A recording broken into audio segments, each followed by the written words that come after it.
Okay, questions. Couple of questions, just a couple of minutes. We've already preached. The first question is an understanding of, wow, they got to come back to me. Cuss words. Oh, the first one I want to talk about is the levels, real quick. You might be at a different level, maybe a person at a deeper understanding, but it really doesn't mean that the person who's not at that level is wrong. Scripture says, to he that knows to do good and don't, to he it is a sin.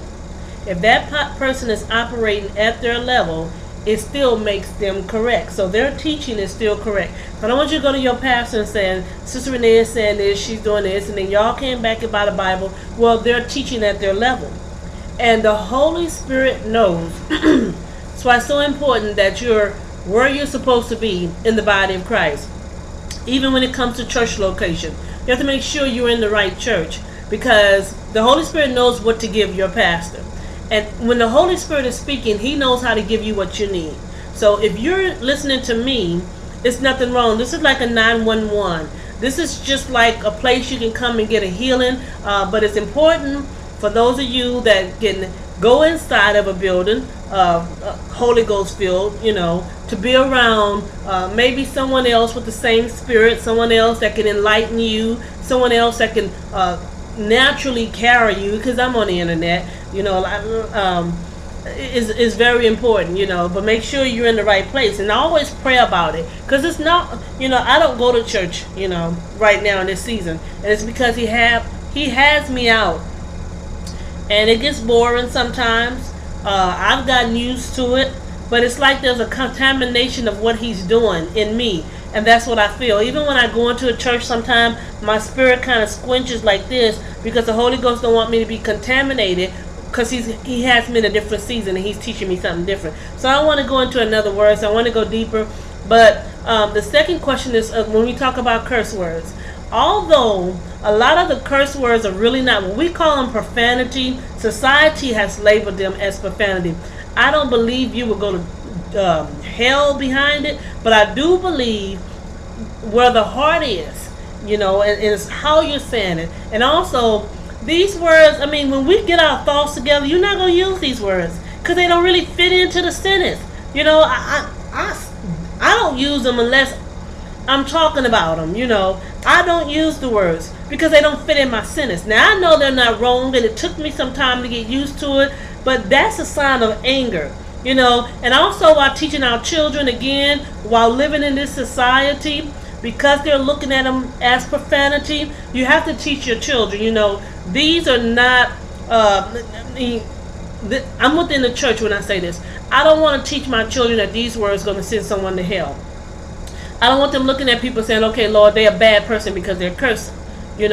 Cursing, it oozes out, a lot of us, we look at it as anger on the inside. But to me, the words are void. They null and void. They're words that's just simple words. If you, half of them don't make sense. Like I said earlier, God, back in the days, we said God damn. Two different names, two different words. Even put together, they're not a complete word. God, even your God, is someone you are worshiping, and damn is something that stops water. And, even when somebody just come out and say, damn, I don't even understand. Why would you just say damn? There's only one definition of damn, and that's for something that stops water. Now, there's a damsel, and a lot of things that's taken, and y'all look on the internet because I might be wrong on that, but I only know one meaning of the word damn, and that stops the flow of water, okay? So, when dealing with cuss words, this is not giving you permission to go out there and use them. It's not giving you permission. It's giving your mind the intelligence to say, hey, these words don't even fit in my sentence. Why would I throw extra words into a sentence? Come on. Unless you talking Ebonics. And even in Ebonics, you want the words to somehow come together. So don't get throwed and don't get it twisted and don't get all over exaggerated about it. Just understand, y'all, that society has brainwashed us on a lot of things.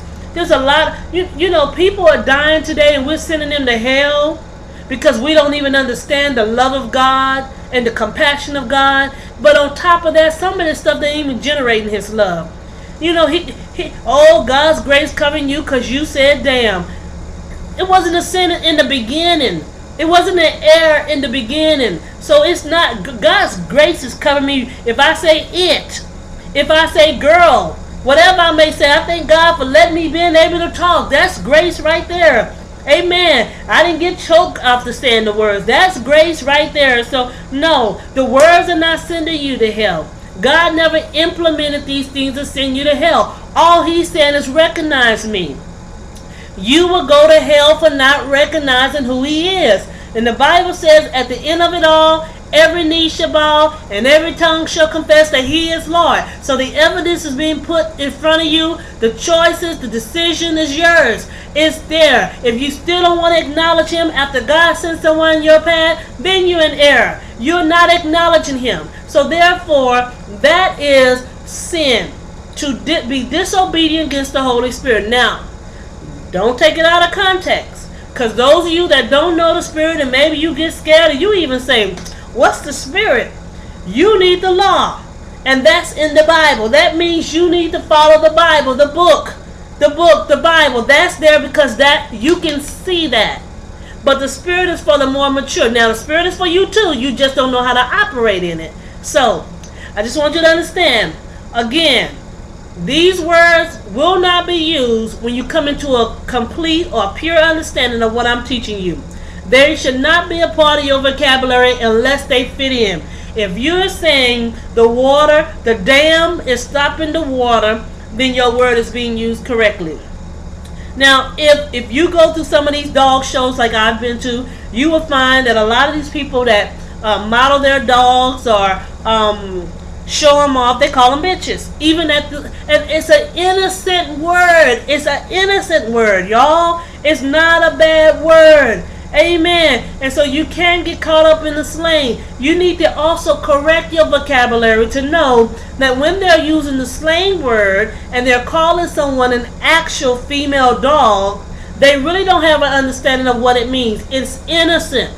It really means that somebody is selfish. Come on, look up the definition of it. Innocent words. It's 3 meanings and I can't remember what they were. But if you want it to mean someone who's out in the street, y'all better say you prostitute or you whore. And whore is also in the Bible. If you're calling somebody a whore that is a whore, then you're still innocent. Because the Bible called them whores. Those that are messing with married men or those that are messing with men, period, especially ones in abundance, those are whores. So don't take me lightly when I'm telling you, when you have an intelligence, certain words you will not use anyhow because they don't fit in your vocabulary and they do not fit in the sentence, okay? So those are I had more questions. One more. I might forget some of y'all's because I want to go over 10 minutes. Pictures. I was told that I could use pictures as long as they're already coming down the wall.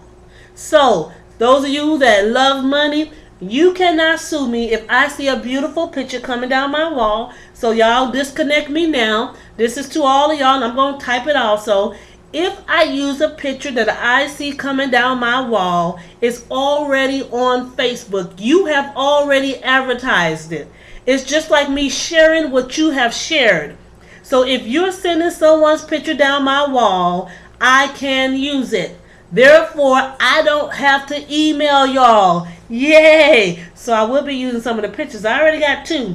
I got 2 weeks already planned out, and I think they're 2 beautiful pictures. And so y'all be looking at Faces on Facebook by Renee Campbell. Yay! Faces. And y'all tune in to the Walls of Fire because you never know when the wall is going to be. Sometimes we got to turn the pilot down. Yeah, because some of y'all can't stand the heat. Like when I was in the jacuzzi yesterday, I had, it's too hot. I got to get out of here. Although it's massaging me and I'm supposed to relax, I can't stay there relaxed all day. So there's times we're going to turn up the fire and sometimes we'll turn it down. But we're going to be considering you regardless of what we do. In Jesus' name, bye.